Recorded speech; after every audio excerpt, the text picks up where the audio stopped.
oblique, brush knees and push forward. So come back, and from our previous move, we were doing a cross hand. And a point to know,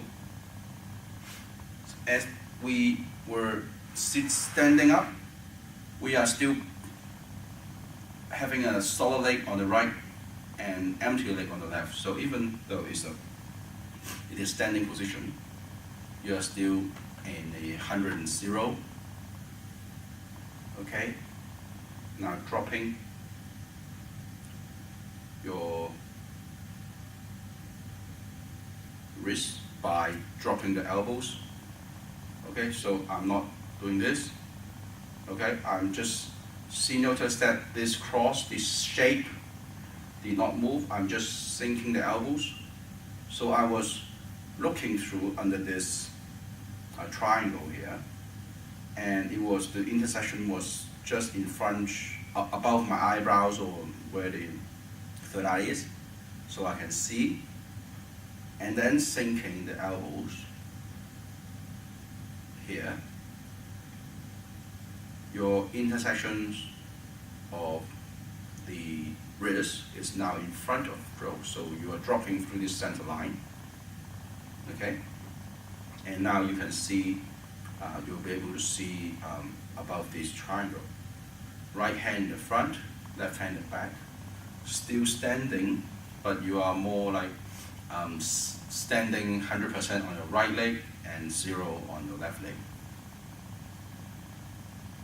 Now, rotate your right hand and sit at the same time. So your back of your right hand is pointing forward. And also, when you make the rotation, your left hand and right hand are still connected. So you're connected, so they're touching and they're rotating.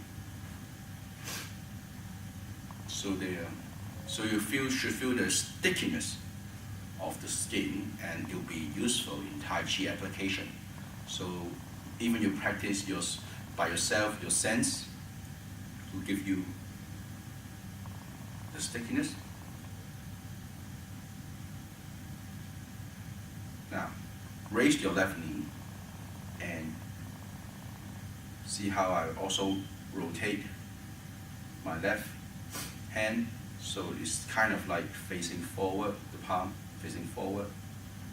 But now, as I release, I also slightly rotate my hip, so getting ready to the 45-degree motion, which is pointing southeast. Yeah, every time I have to do this because in English it's southeast, but in Chinese it's east-south, so I have to do that all the time. Okay? So let me do it again. So you're getting ready to chop, and your left leg is ready to step up, and see how I'm sitting on my right leg all the time, and then chopping, and the leg out at the same time. So you see your right hand from there onward, it stays. So they're going 45 degrees that way, your hand chopping 45 degrees that way, and from this point, your hip is turning 45 degrees this way, which is southeast. Just like as you're doing your normal 摟膝拗步. And also a reminder that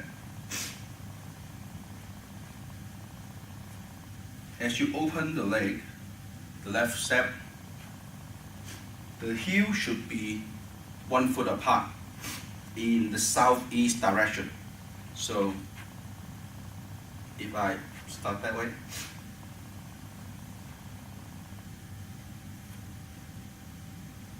see, it should be now become 1 foot apart. So as you do the 摟膝拗步, you'll be 1 foot apart. So one of the exercise that you have to do is you have to measure the step width as you have rotated and you have changed the facing direction.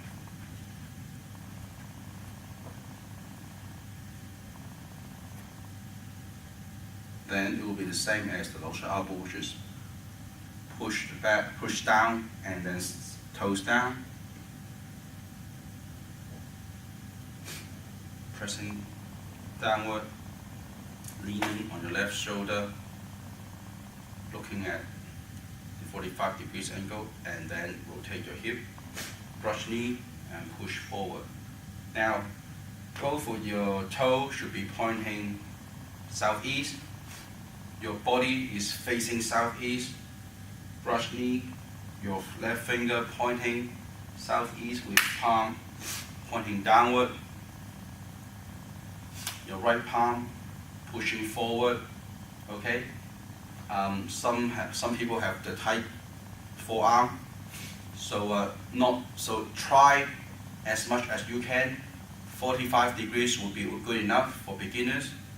If you can, try to raise your fingers up more so you get more stretching, or more stretching at this side of your lower wrist, or the downside, so your palm side of the wrist. Okay. So let's do it again.